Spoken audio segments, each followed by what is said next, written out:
The first thing to understand is that all systems are faulty, that as the sphere and the infinite complexity of the sphere is broken down into a heuristic model of reality, that the crudeness of the model, the heuristic version, for example, Google rendition of a set of streets rather than the streets themselves, is created, it will allow navigation, hopefully effectively, at the level of crudeness with which the model or system exists. So, for example, Google Maps is crude enough to allow navigation and find a given address, but it is not sophisticated enough to measure the number of pine needles on every tree that is passed. And that's fine, because it is a system of, or it is a model of reality that is designed to function at a very crude level.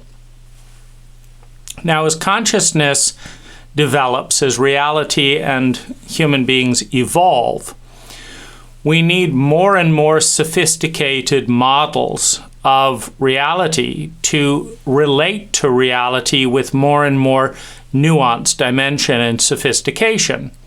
And as we do, the old model of reality is either toppled if it cannot keep up, or it evolves. So it can constantly become more and more nuanced, as, for example, Google Maps became Google Photographs, which could become Google Scannings, which could become, a more and more densely populated model of reality that, eventually becomes, incredibly useful for all kinds of things we can't currently imagine. Or it will stay static and be toppled by another model of reality that provides more data more intuitively with more nuance, and thus allows us to predict reality with more certainty. For example, being able to view in real time rather than just a photograph taken years ago what's going on at a given address as a determiner for whether to embark to that location. Now, if we understand that, and particularly if we look at the geometry of the sphere and how a system becomes more evolved, if you think of a triangle as a simplistic model of the circle, it's easy to remember, you've just got 3 points. As a triangle moves into a square, none of the points of contact on the circle on the triangle apply. So a square eclipses a triangle. Now, going from a triangle to a 6-pointed star, the points of, or the model of reality used in the triangle remain, and you just add 3 extra points. But often, with the low grade of vision in our culture, systems of reality are evolved in, 10%, 20%, 30% types of ranges. And so we actually topple the hierarchical structure when we move, for example, from 3 points to 4 points as a model of reality. Because within the sphere, the 4 points touch different points. They cover more of reality, so it's a more useful model of reality, but they're different points. And so as you see paradigm shifts, as paradigms evolve from one set of variables to another set of variables, often the people who have climbed the peak of the current model of reality are no longer at the peak of the new model of reality.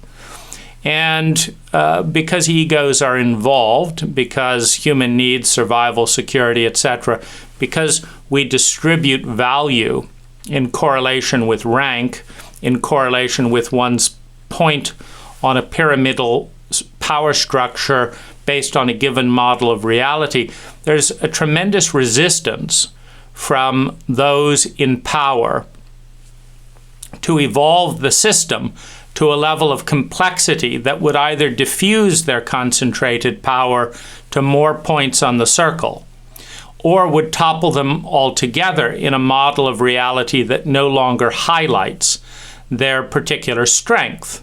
So, for example, as we look at the model of education and question, why is it that 75% of a person's income and 40% of a person's happiness and well-being, according to scientists, correlate to the health and vitality of one's relationships, which correlate to one's competency at creating and sustaining meaningful, valuable, healthy, win-win relationships?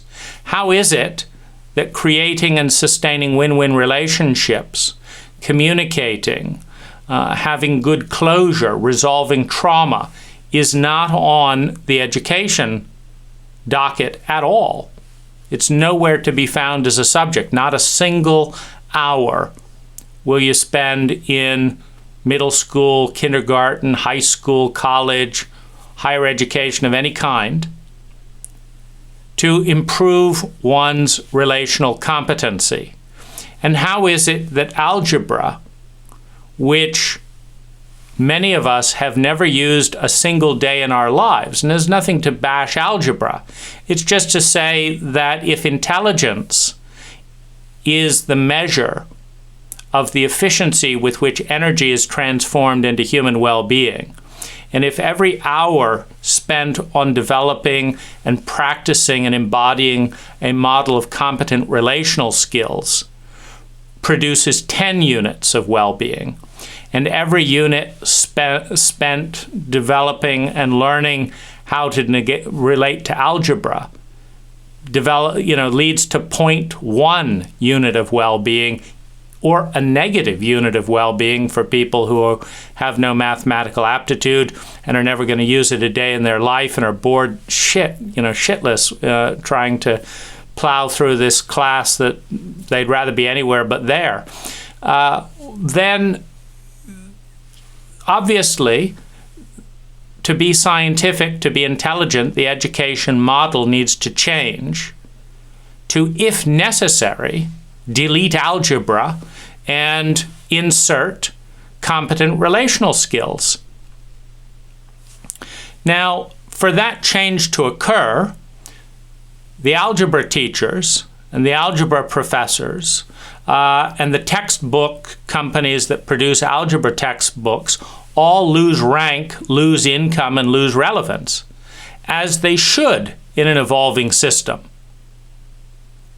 Meaning, what one learns in an educational model should correlate to what is most useful over the course of a lifetime at a given time in history in creating sustainable well-being. And in a communication information age, communication skills, relational building skills, sales skills, presentation skills, all are more relevant to the average human being than algebra. So why isn't there a shift?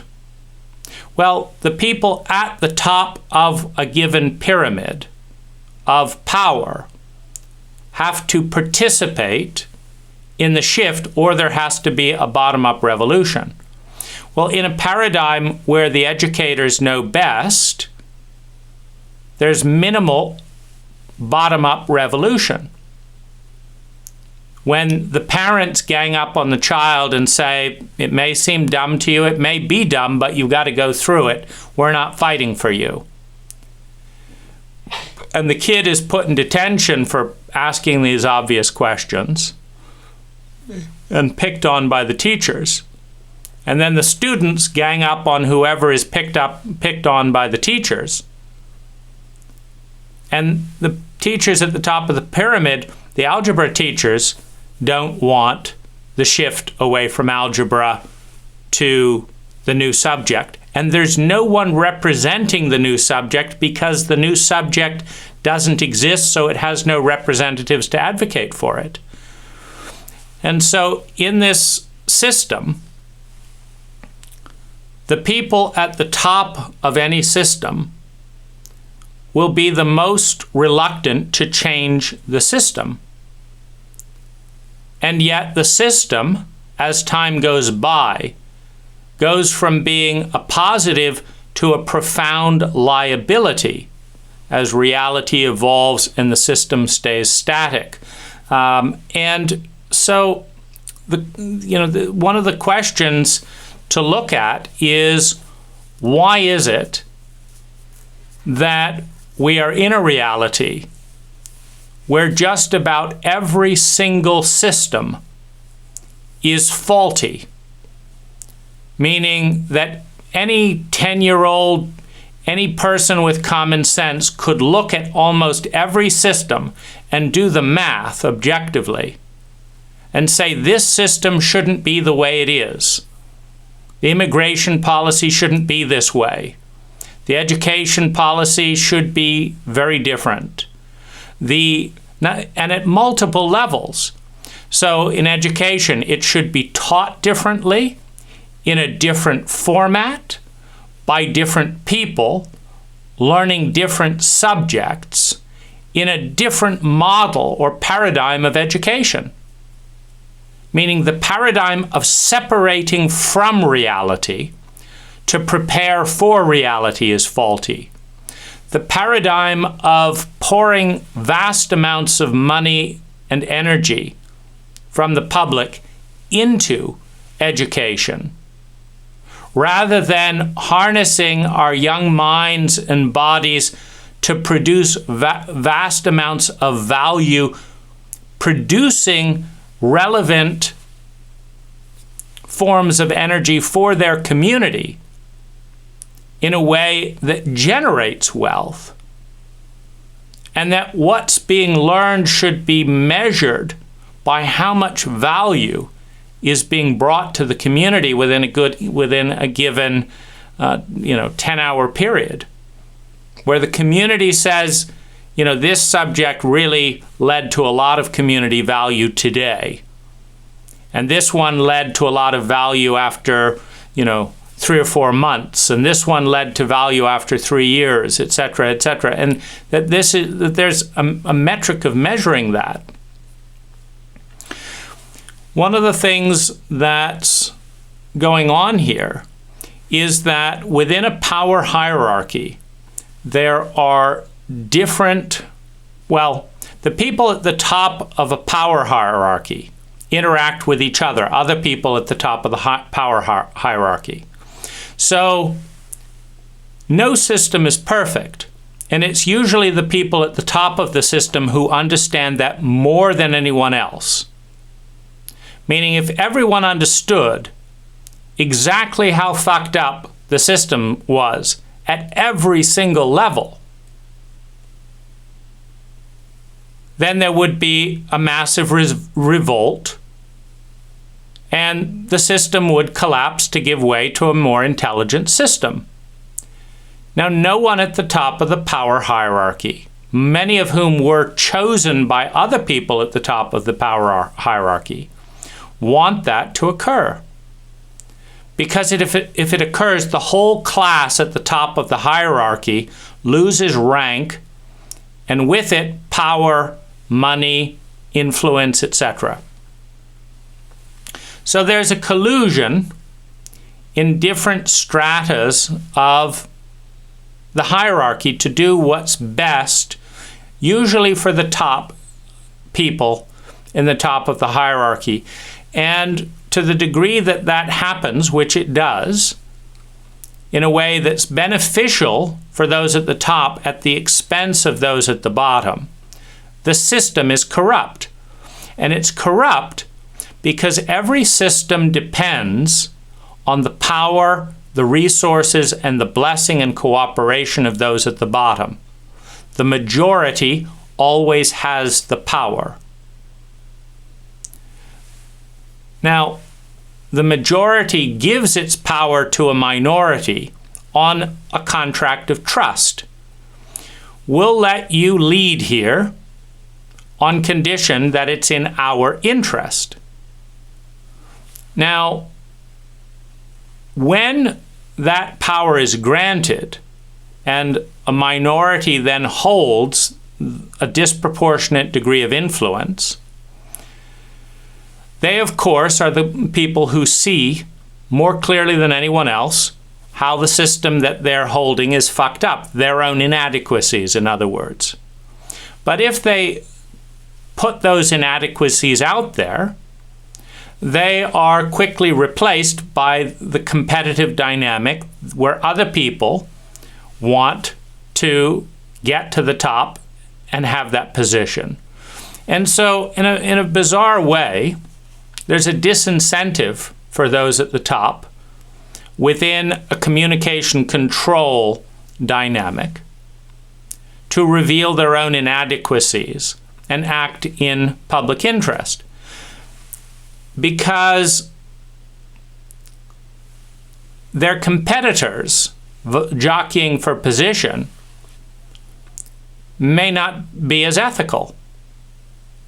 Their competitors may say, no, I would never do any of that, get into power, and then just lie about their own inadequacies and cover up the mistakes, and then they stay in power, whereas the people who are candid about their inadequacies, mistakes, and the flaw of the entire system are replaced by other people who will lie to the majority and say, no, I won't make any mistakes, I'll never do any of that, and trust me, and you don't want to see any of this, and control information more effectively so that their flaws and mistakes don't get out. And so that's kind of the system we're in. And what I learned, I watched this, it happens with parents, of course, because parents collude with other parents to make other parents feel good and look good with one another. So a parent might think in the back of their head, you seem like a really vicious parent. I wouldn't want to be your 6-year-old boy. But laughs and jokes with that parent and pretends not to see anything, and all the parent class agree to be silent about the abuses they observe in themselves and others and betray the child. And then when it comes to school and education, the teachers collaborate. No teacher reveals to the children the corruption, lies, and betrayals of the other teachers. So a teacher may walk in on another teacher, learn that another teacher is having an affair with this and that, learn that a teacher is having a romantic relationship with a student. But this is hushed up for the benefit of all the teachers, because we don't want this kind of stuff coming out, and we don't want the parents descending on us, and it'll be more meetings and more work for all of us. So they collude to keep the secrets. And then in government, all the fuck-ups in government are carefully monitored and shushed up, whether it's the CIA or the NSA or anything, these agencies are used to silence and intimidate anyone trying to tell the truth, which is why Edward Snowden and Julian Assange have got to be made examples out of for being actual journalists and upholding the Constitution. It's why when I was sexually abused by my therapist, Peter Santil at the Human Awareness Institute, that a whole new set of laws and cover-ups and things came up, and the student body, the community is betrayed to protect the power structure and relationships where they've all got dirt on one another, but they're all going to stick together for what's good for the leadership body. It's why the Democratic Party gangs up on Bernie Sanders, who isn't playing by all the various rules. There isn't a neat network where everyone benefits, etc., at the expense of the people. So he's not popular among the large news organizations, etc., who are willing to hold double standards, etc. When we look at Joe Biden's sexual abuse habits versus the opposite party, sexual abuse, habits, etc., where a different Me Too movement standard has got to apply, because we've all got to hang together for our party, for our leader. But in every case, whether it's parents colluding with parents, teachers colluding with teachers, governments colluding with governments, or political leaders, you'll have Trump and Putin getting along more than you'll have Trump and a citizen getting along, because they understand they're in the shared game of how can they maintain power at the expense of the population. Trump has no problem with North Korea's dictator, probably envies him, envies China's dictator, because Trump is in this power game and he can only be elected for 8 years maximum. He admires other political leaders who can be dictators and above the law for decades if they can, get away with it. And so, when I watched Eric Weinstein's video below, that's really, what I saw, that this is happening at Harvard, it's happening at MIT, it's happening in the sciences. I'll scratch your back, you scratch my back. There are limited resources, and we identify, I guess, the stratas of power and the different layers of power come together where there is equal influence. So if you're a teacher and I'm a teacher, we can both influence one another a fair amount. We could both maybe get each other fired. So I'll shut up about you and you shut up about me, and we'll both screw the people. I'm a priest, you're a priest, I embezzle funds, you molest boys, this and this, but none of us are going to talk about this, and then the Vatican will support both of us and form a special organization to move pedophiles around and cover up this and cover up that, and fund press agencies that make the Vatican look good so that more people will give money to the Vatican.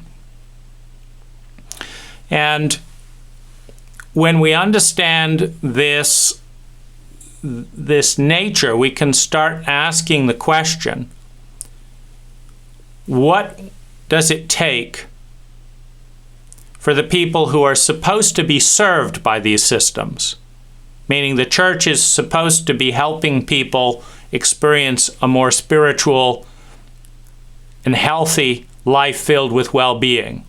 The school is supposed to be educating its people. The government is supposed to be helping the country, not enriching the pockets of a few politicians and lobbyists. But all of these systems are corrupt. And I think finally it's worth noting that understanding that every system is corrupt, the further a system develops without regular restructuring, the more imbalanced and asymmetrical it becomes. And the more unhealthy the people at the top must be to ascend such an imbalanced and poorly structured system. So when we understand that reality is far more complex than any system that human beings create, the challenge to iterate a system comes from a continuous stream of data. And the challenges to an existing system come from anomalous data. The challenge to science comes from the anomalous data that science cannot explain. Now, an incompetent system that cannot evolve must kill off the anomalous data in order to maintain its legitimacy. An intelligent system is a system that understands that it is fundamentally flawed and must continually iterate in complexity, paradox, and distinction in order to stay healthy, and that its greatest friend is the anomalous data that doesn't fit within the system, because that can challenge the system to become more complex and creative in that domain. and that the greatest sign of an ethical leader of what is by definition an imperfect system is someone who will be straight with everyone involved in the system, particularly those at the bottom who are entering the system with some faith and hope that the system is going to lead to greater well-being. Can be straight with people. With the system is healthy in this area, it's useful in this area, it's weak in this area, it's sick in this area, it's not working in this area. And these are some of the directions that the system could evolve in and grow towards. And we need more data and feedback to decide the evolution of this system, and usually decentralizing power based on competency and based on data and based on experimentation is a sign of vitality, but also strength. Because a system that collapses when exposed to data is probably too corrupt to be worth salvaging, and then a new from ground up system needs to be developed that incorporates not only all the data and the benefits of the old system, but incorporates all the new anomalous data, or at least acknowledges its inadequacy and basically says, we have no idea how to deal with this, we have no idea how to deal with this, which means we need to do tests in our system models to see what works as the next incomplete and imperfect system that we're going to develop.